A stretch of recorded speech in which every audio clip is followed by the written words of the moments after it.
இந்த அரசியல்வாதிகள் மேலே மக்களுக்கு ஏன் நம்பிக்கை இல்லை தெரியுமா? அரசியல்வாதிகள் மேலே எதுக்கு நம்பிக்கை இல்லை அப்படின்னா, இந்த அரசியல்வாதிகள் அன்னை காலத்தில் கடந்த காலத்துலலாம் 50 வருஷத்துக்கு முன்னாடி அரசியல்வாதிகள் மேலே நம்பிக்கை இருந்தது. நம்பிக்கையான தலைவர்கள் இருந்தாங்க. காரணம் என்னென்னா, அந்த தலைவர்கள்லாம் எளிமையாக வாழ்ந்தாங்க. கடந்த காலத்தில் கூட நம்ம யார் மேலே நம்பிக்கை வச்சுருக்கோம் பாருங்கள். இந்த காமராஜர் மேலே நம்பிக்கை வச்சுருக்கோம். அவரை இன்றைக்கும் பேசிகிட்டு இருக்கோம். கக்கன், காமராஜர், அவங்க மேலாம் நம்ம நம்பிக்கை வச்சுருக்கோம். ஏன்னா அவங்களாம் எளிமையாக வாழ்ந்தாங்க. காந்தியை பற்றி நம்ம இன்றைக்கி பேசிகிட்டு இருக்கோம். ஆனால் அவர் எளிமையாக வாழ்ந்தார். எளிமையாக வாழ்கிறவங்க தான் நம்பிக்கையானவர்கள். ஆடம்பரமாக வாழ்கிறாங்க பாருங்கள், அவங்க மக்கள் மேலே நம்பிக்கையோடு இருக்க மாட்டாங்க. நீ என்ன மாதிரியான வாழ்க்கை வாழ்கிறியோ அந்த மாதிரியான வாழ்க்கை யார் வாழ்கிறாங்களோ அவங்கள பற்றி தான் நீ கவலைப்படுவ. நீ கோடீஸ்வரராக வாழ்ந்தன்னா கோடீஸ்வரர்களோடு தான் உனக்கு உறவு ஏற்படும். உனக்கு கோடீஸ்வர வாழ்க்கை என்பது ஒரு கோடீஸ்வர வாழ்க்கையில் உள்ள பிரச்சனைகள். அதில் ஒரு பிரச்சனை இருக்குது, கோடீஸ்வரர்கள் சந்திக்கிற பிரச்சனை. அதை பற்றி தான் நீ சிந்திச்சிட்டு இருப்ப. நீ என்ன வாழ்க்கை இப்போ நீ எளிமையாக வாழ்ந்தன்னா உன்ன மாதிரி யார் வாழ்கிறாங்களோ அவங்கள பற்றி தான் சிந்திப்ப. நீ உதாரணத்துக்கு உன்னுடைய உறவு முறைகளை எப்படி இருக்கும் பார்த்திங்கன்னா, நீ ஒன்றை மாதிரி யார் ஏழை கூட தான் பழகுவாங்க. பழகுவதற்கு எளிதாக இருக்கும். ஏழை ஒரு பணக்காரங்களோடு பழக முடியாது. பணக்காரங்களோடு தான் பழக முடியும். நடுத்தர வர்க்கத்தினரோடு தான் பழக முடியும். அவங்களுடைய உணர்வுகளை தான் புரிஞ்சிக்க முடியும். அது ஒரு பிரச்சனை. இது ஏழை என்பது அது ஒரு பிரச்சனை. ஏழைகள் சந்திக்கிற பிரச்சனை தான் ஏழ்மை என்பது. அப்போ நீ கோடீஸ்வரராக இருக்கிற அப்படின்னா, ஒரு கோடீஸ்வரர் என்பது என்னது? கோடீஸ்வரர் என்பது ஒரு கோடீஸ்வர பிரச்சனைகள். கோடீஸ்வரர்கள் சந்திக்கிற பிரச்சனைகள் தான் கோடீஸ்வர வாழ்க்கை என்பது. அப்போ இந்த அரசியல்வாதிகள் ஆடம்பரமாக வாழும்போது என்ன ஆகுது அப்படின்னா, கோடீஸ்வரர்களாக வாழ்கிறாங்க. அப்போ அவங்க எப்போவுமே கோடீஸ்வர பிரச்சனைகளை தான் சந்திப்பாங்க. ஆனால் இந்த நாட்டில் இருக்கிற பெரும்பாலான மக்கள் ஏழைகளாக இருக்கிறார்கள், வறுமையில் இருக்கிறார்கள், வேலை இல்லாமல் வழி இல்லாமல் இருக்கிறார்கள்.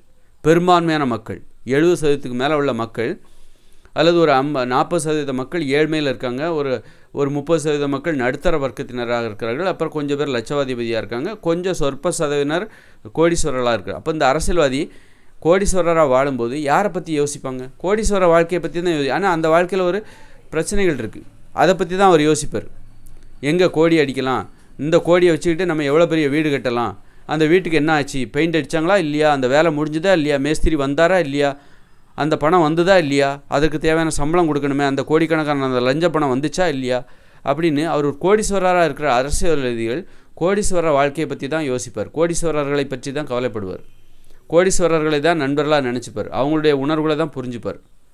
ஆனால் இங்கே பெரும்பான்மையான மக்கள் எப்படிப்பட்டவங்களாக இருக்காங்க? ஏழ்மையிலும் வறுமையிலையும் நடுத்தர வர்க்கத்தினராக இருக்கிறார்கள், ஒரு 80% மக்கள்.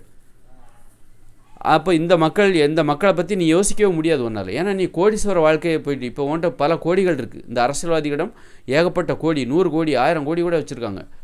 அப்படி இருக்கும்போது 80% மக்களை பற்றி உன்னால் யோசிக்கவே முடியாது. அவங்க சந்திக்கிற பிரச்சனைகள் உனக்கு ஒரு பிரச்சனையே கிடையாது. விலைவாசி, காய்கறி பிரச்சனைலாம் நீ சும்மா பேசுகிற. நீ வாழ்கிறது ஒரு கோடீஸ்வர வாழ்க்கை. உனக்கு காய்கறி ஒரு பிரச்சனையே கிடையாது. காய்கறி விலை அதிகமாக, நீ விலை அதிகமாக உள்ள காய்கறி தான் போய் வாங்குவ. சூப்பர் மார்க்கெட்டில் போயிட்டு அங்கே போயிட்டு விலை அதிகமாக இருக்கிறதா நீ போய் வாங்குவ. உனக்கு காய்கறி விலை உயர்ந்து போனால் அதை பற்றி உனக்கு கவலை கிடையாது. நீ சும்மா அரசியலுக்காக பேசிகிட்டு இருக்க. நீ அந்த பிரச்சனையை சந்திக்கணும். அப்போ தான் அது உனக்கு உணர்வுபூர்வமான பிரச்சனையாக மாறும். நீ சந்திக்காத ஒரு பிரச்சனையை பற்றி, உனக்கு தேவையில்லாத ஒரு பிரச்சனையை பற்றி நீ பேசுகிறன்னா ஓட்டுக்காக நீ பேசிகிட்டு இருக்கன்னு அர்த்தம். அதனால் அரசியல்வாதிகள் மீது மக்களுக்கு ஏன் நம்பிக்கை எல்லாம் போச்சுன்னா, இவங்க ஆடம்பரமாக வாழ்கிறார்கள். அதனால தான் மக்களுக்கு நம்பிக்கை எல்லாம் போச்சு. எளிமையாக வாழ்கிற அரசியல்வாதிகள் தான் எளிய மக்களை புரிந்து கொள்வார்கள். எளிமையாக வாழ்கிற 80%க்கு மேலான இந்தியாவில் வசிக்கிற 80%க்கு மேலான மக்கள் எளிமையாக தான் வாழ்கிறாங்க, நடுத்தர வர்க்கத்தினர். அப்போ அவங்களெல்லாம் நீ புரிஞ்சுக்கணுன்னா எளிமையாக வாழணும். எளிமையாக வாழ்கிற அரசியல்வாதிகளை தான் மக்கள் நம்புவாங்க. அப்போ அந்த காலத்தில் கூட காமராஜர் எளிமையாக வாழ்ந்தார்.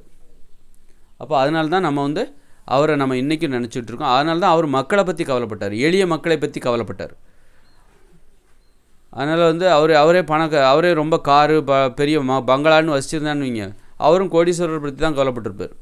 காமராஜரை ஏன் மக்களை பற்றி கவலைப்பட்டார்? அவர் எளிமையாக இருந்தார், எளிய உணவுகளை சாப்பிட்டார், எளிமையான மக்களோடு. அதனால் எளிய மக்களின் பிரச்சனை என்னன்னு அவருக்கு தெரியும்.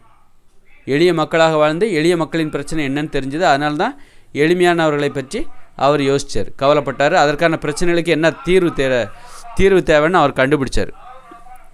அதனால் எளிமையாக இருக்கும்போது தான் அரசியல்வாதிகளை மக்கள் நம்புவார்கள் இந்தியாவில். இப்போ இந்தியாவில் உள்ள எல்லா மக்களும் பணக்காரங்களாகிட்டாங்கன்னா அப்போ அரசியல்வாதிகள் பணக்காரர்களாக இருக்கலாம்.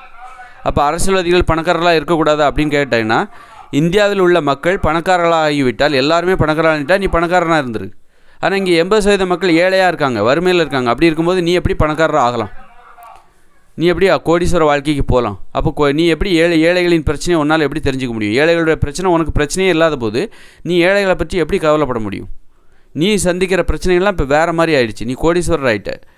உன்னுடைய வாழ்க்கைக்கு இப்போ கோடிகள் தேவை. கோடீஸ்வரர்களின் பிரச்சனைகளை நீ இப்போ சந்திக்கிற.